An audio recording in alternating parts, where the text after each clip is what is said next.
आपका अपनी मां के साथ सलूक कैसा है, आपका अपने बाप के साथ सलूक कैसा है, शादी के बाद आपका अपनी बीवी के साथ सलूक कैसा है, एक बाप होने की हैसियत से आप अपनी औलाद के लिए कैसे बाप हैं, आपका अपने पड़ोसी के साथ कैसा सलूक है, रिश्तेदारों के साथ आप क्या कर रहे हैं। कहीं ऐसा तो नहीं कि आपके जरिए किसी पर जुल्म हो रहा है, कहीं ऐसा तो नहीं कि आप किसी का माल, किसी की जमीन, किसी की जायदाद नाजायज तरीके से हड़प रहे हैं। ये तमाम चीजें हुकूकुल इबाद की कैटेगरी में आती हैं। कुरान करीम को जब हम गौर से पढ़ते हैं तो कुरान में हमें हुकूकुल ला पर भी उभारा गया है और हुकूकुल इबाद के ऊपर भी उभारा गया है। कुरान अगर एक तरफ हमें नमाज पढ़ने का हुक्म देता है तो दूसरी तरफ हमें अपने रिश्तेदारों का, अपने माँ बाप का, अपने पड़ोसियों का हक अदा करने की भी बात करता है। मैंने आपके सामने जो आयत करीमा पढ़ी है खुतबे मसूना के बाद, ये सूरह निसा की आयत नंबर 36 है, आयत नंबर 36।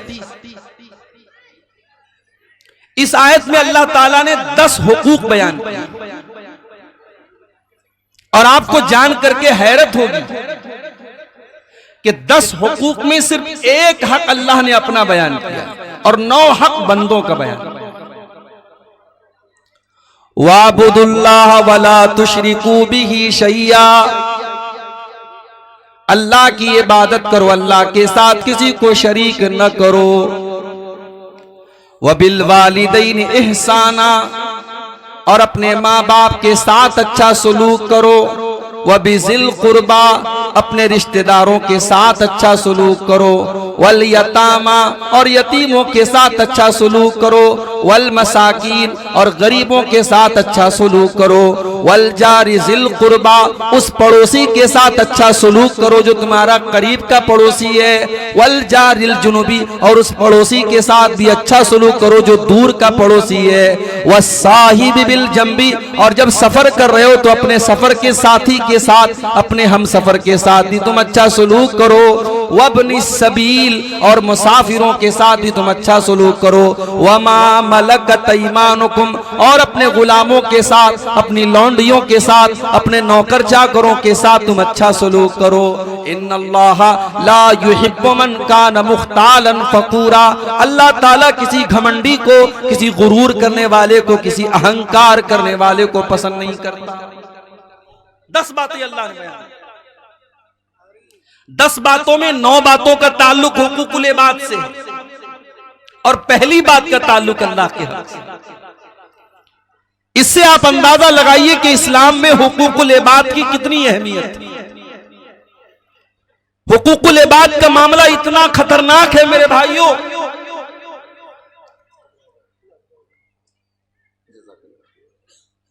इतना खतरनाक है इसका मामला कि कयामत के दिन दुनिया में हम जो नेकियां करके गए हैं, जो नमाजें पढ़ के गए हैं, जो रोजे रख के गए हैं, जो हज करके गए हैं, बर्बाद हो जाएंगे अगर हमारा हुकूकुल इबाद का मामला गड़बड़ है। मेरे प्यारे साथियों, आप कभी हज करने अगर गए होंगे या जाएंगे, अल्लाह ताला तौफीक दे, सऊदी अरब की सरजमीन पर आपके इंडिया का रुपया नहीं चलता है, वहां रियाल चलता है। बांग्लादेश से हमारे भाई आए हैं, वहां पे इंडिया का रुपया नहीं चलता, वहां टका चलता है। आप कुवैत के अंदर चले जाएं, वहां दीनार चलता है। दुबई के अंदर चले जाएं, वहां दिरहम चलता है। हर मुल्क की अपनी करेंसी होती है, दूसरे मुल्क की करेंसी वहां पे नहीं चला करती है। मेरे प्यारे साथियों, हमने अगर हुकूकुल इबाद के अंदर कोताहियां की हैं, अगर हमने किसी का हक मारा है, अगर हमने किसी की जमीन व जायदाद को हड़प लिया है, किसी का माल अगर हमने हड़प लिया है, कल अल्लाह की बारगाह में दुनिया की करेंसी न चलेगी, दुनिया का रुपया पैसा न चलेगा, दुनिया की जमीन न चलेगी। दुनिया में अगर हमने किसी का हक मारा है तो कयामत के के दिन की करेंसी तो नेकियां होंगी, कयामत के दिन की करेंसियां तो गुनाह होंगे। अल्लाह के नबी फरमाते हैं मेरी उम्मत का सबसे गरीब आदमी, मेरी उम्मत का सबसे कल्लाश आदमी, सबसे फकीर और मुफलिस आदमी वो होगा जो कयामत के दिन नमाज लेकर के आएगा, रोजा लेकर के आएगा, ज़कात लेकर के आएगा, वयाती कद शतम हाजा, लेकिन किसी को गाली दी होगी, वह अकल माल हाजा, किसी का माल हड़प लिया होगा, वह कज़फ हाजा, किसी के ऊपर झूठा इल्जाम लगाया होगा, वह सबक दम हाजा, किसी का खून बहाया होगा, फयोता हाजा मिन हसनातिही व हाजा मिन हसनाती, जितने लोगों को उसने हक मारा है सबको उसकी नेकियां बांट दी जाएंगी। कुछ लोग रोजा लेके चले जाएंगे, कुछ लोग नमाज लेकर के चले जाएंगे, कुछ लोग हज और उम्रा लेकर के चले जाएंगे। इन फनियत हसनातुहु, अगर उसकी तमाम नेकियां बर्बाद हो जाएंगी और अभी भी हकदार लाइन में खड़े हैं, अल्लाह के नबी फरमाते हैं फउखिज़ मिन सय्यिआतिहिम, उनके गुनाह लाद करके इसके ऊपर लाद दिए जाएंगे, उन हकदारों के गुनाह इसके जिम्मे लाद दिए जाएंगे। सुम्मा तुरिहा फिन्नार, और फिर इस इंसान को घसीट करके जहन्नम में फेंक दिया जाएगा। इतना खतरनाक, जहन्नम में फेंक दिया जाएगा उस नमाजी को, उस रोजेदार को, उस हाजी को, उस उम्रा करने वाले को जिसने हुकूकुल इबाद में कोताही की होगी मेरे भाई। इसीलिए अल्लाह के नबी फरमाते हैं मन कानत इंदहु मज़लमतुन लिअखीही, अगर अपने मुसलमान भाई के ऊपर तुमने जुल्म किया है, ज्यादती किया है, अत्याचार किया है, अन्याय किया है, उससे दुनिया में तुम छुटकारा पालो, उसका हक दे दो, उससे जो बेईमानी तुमने की है उसको माफ करा लो। अगर तुमने नहीं माफ कराया, अल्लाह के नबी फरमाते हैं कयामत का दिन आएगा, वहां तुम रुपये के बदले रुपया न दे पाओगे, जमीन के बदले जमीन न दे पाओगे, वहां माफ करने से भी काम न चलेगा, वहां तुम्हें अपनी नेकियां देनी पड़ेगी और सामने वाले के गुनाह तुम्हारे ऊपर लाद दिए जाएंगे।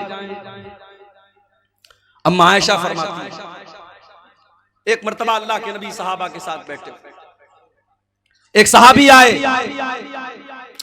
अल्लाह के नबी मेरे बहुत सारे गुलाम हैं और वो मेरे साथ बड़ी बदतमीजी करते हैं, बड़ी नाफरमानी करते हैं, मैं जो बात कहता हूँ वो नहीं मानते हैं। अय अल्लाह के नबी मैं उनको सजाएं देता हूँ, अय अल्लाह के नबी मैं अपने गुलामों को मारता हूँ, पीटता हूँ, सजा देता हूँ, अय अल्लाह के नबी मैं डरता हूँ कहीं मेरी सजा के ऊपर अल्लाह ताला मेरी पकड़ तो नहीं करेगा।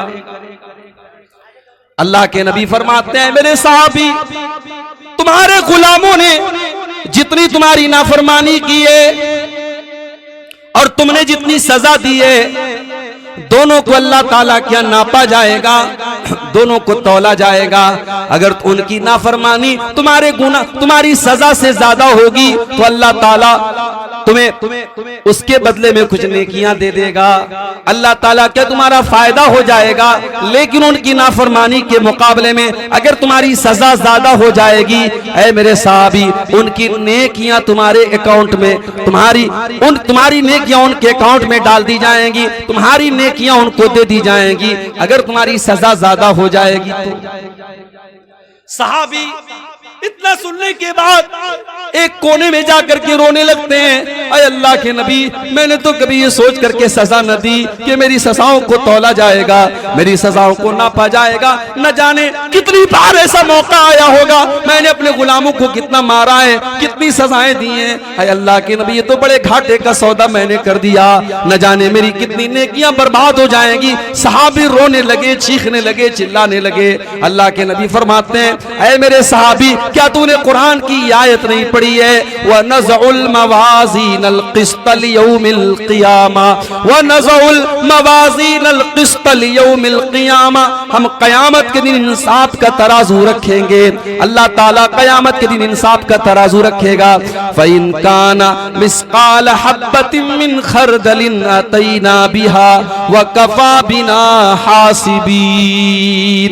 अल्लाह फरमाता है तुमने राई के दाने के बराबर भी अगर कोई गुनाह किया होगा, तुमने राई के दाने के बराबर भी अगर कोई नेकी की होगी, हमारे तराजू पर वो सामने आ जाएगी। हिसाब हम लेंगे मेरे बंदो, जब हम हिसाब लेंगे तो एक एक दाने का हिसाब लेंगे, एक राई के दाने के बराबर का भी हिसाब लेंगे। सहाबी रोने लगे, अय अल्लाह के नबी, जब अल्लाह के तराजू पर इतना खतरनाक मामला होगा, अय अल्लाह के नबी ये तो मेरी बर्दाश्त के बाहर है, ये तो मेरी कैपेसिटी के बाहर है, मैं इतना बड़ा रिस्क नहीं ले सकता।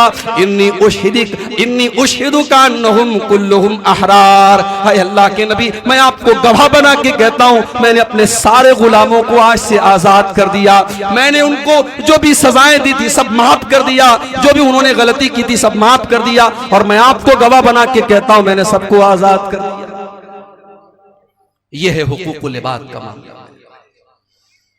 आज अफसोस होता है, कचहरियों में चले जाओ, अदालतों में चले जाओ, भाई भाई के खिलाफ केस लड़ रहा है, बाप बेटे के खिलाफ केस लड़ रहा है, रिश्तेदार रिश्तेदार के खिलाफ केस लड़ रहा है। सबसे ज्यादा आपस में लड़ाई झगड़े हमारी मुसलमान कौम के अंदर आज हो रहे हैं। ये शर्म की बात है। हमें तो सबसे ज्यादा हुकूकुल इबाद के मामले में मोहतात रहना चाहिए। मेरे प्यारे भाइयों, अल्लाह के नबी गारंटी देते उस इंसान को, आपने फरमाया अना ज़ईमुन बिबैतिन फी रबज़िल जन्ना, मैं जन्नत के बीच में, मैं जन्नत के दरमियान में उस इंसान को मकान की गारंटी देता हूं। वो लोगों कटिहार में जमीन खरीदने वाले बड़े खुशनसीब अपने आप को मानते हैं, पूर्णिया और अररिया में जमीन खरीदने वाले अपने आप को बड़े खुशनसीब मानते हैं। मेरे नबी तुमको जन्नत में जमीन दिला रहे हैं, मेरे नबी तुमको जन्नत में प्लॉट दिला रहे हैं, बस एक काम करना है। अना ज़ईमुन बिबैतिन फी रबज़िल जन्ना, मैं जन्नत में उसको मकान की गारंटी दे रहा हूं, मैं जन्नत में उसको फ्लैट की गारंटी दे रहा हूं, मैं जन्नत में उसको बिल्डिंग की गारंटी दे रहा हूं। लिमन तरकल मिरा व इन काना मुहिक्कन, जो हक पर रहने के बावजूद झगड़ा छोड़ दे, वो इंसान हक पर है फिर भी झगड़ा नहीं कर रहा है, लड़ाई नहीं कर रहा है, वो लड़ाई करना छोड़ दे, झगड़ा करना छोड़ दे, मैं उसको जन्नत की गारंटी देता हूं। आज तो